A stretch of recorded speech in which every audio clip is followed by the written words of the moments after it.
Welcome to week 4. So this week we're going to have one additional assignment. I kind of mentioned it last week. We're going to be doing some feedback from people's podcast. So before we hop into that, I'm going to go over the reading and then kind of touch on some basic stuff that we've been doing each week. You have got your reading check 4, open note, open book, 2 attempts. The higher of the two scores is what's recorded. Of course, you got your 2 blog posts for the week. And then for reading, you're going to be looking at evoking emotions, gestures and movement, and then research. These are going to be really important going forward because starting this week, we will be citing sources in all of our projects. In the final project, you'll be citing 4 sources, and these must be done verbally. So just dropping a link in the captions or down below, like that's not going to work. You have to verbally cite your sources. So there is your reading for the week. I am going to point out this video. I did create a video that kind of walks you through how to cite your source in public speaking. And this is going to go over exactly how you should cite your source, whether there's an author, no author, if it's a website like the CDC, how to make sure that you are fully citing your source. That is going to be really critical in all of your projects going forward, making sure you're fully citing the source.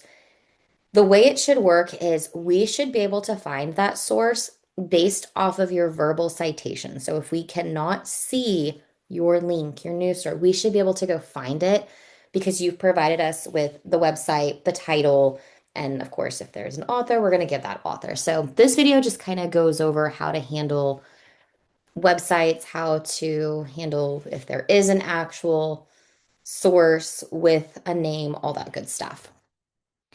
So I mentioned that we're going to be doing podcast feedback. You're going to hop into last week's folder, listen to the podcast, and then you are going to go into in the week 4 folder, the podcast feedback discussion board.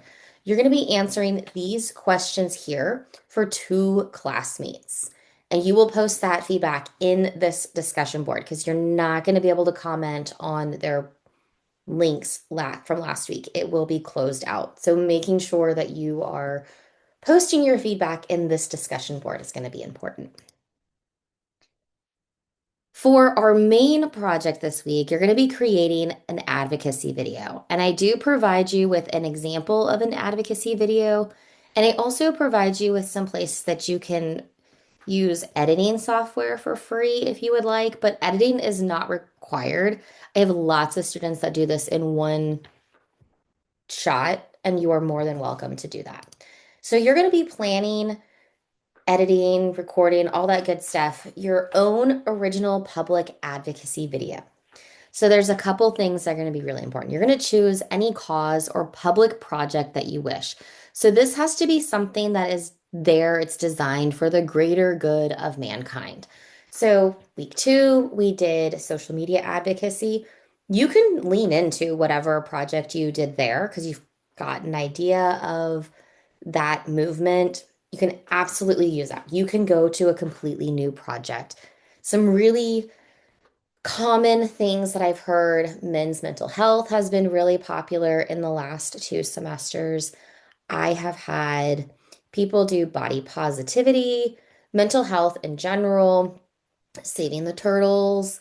There's lots of options of things that you could advocate for, but it has to be for something that's the greater good. So why golf courses should be free to everyone is not necessarily an advocacy. There's no like public project or cause that you're promoting. So that is really important. And yes, I have heard that topic. That's why I bring that up. There's a couple things that are going to be really important. You have to appear on camera speaking directly to us for the entire video. It's going to be really important that you're maintaining eye contact with the camera. We're getting back into talking to our computers again. So, where do we look? Where are we making eye contact? Instead of looking down at your screen, you want to make sure you're bringing your eyes up to that camera as much as you can throughout your presentation. You want to make sure that you are including one source. You can absolutely have more than that, but you must have at least one source in your presentation. So you're going to include the website, the title of the article or the section of the website, And then, of course, if there is an author, we want to give them credit for all their blood, sweat, and mostly tears. So you're going to take that completely finished video, whether you edit or not, again, 100% up to you. And you're going to upload it to YouTube. Make sure that it is marked as unlisted, not private. If it's marked as private, I will not be able to view it. You are going to submit that link here. So a couple things to touch on. The video should be 4 to 5 minutes long.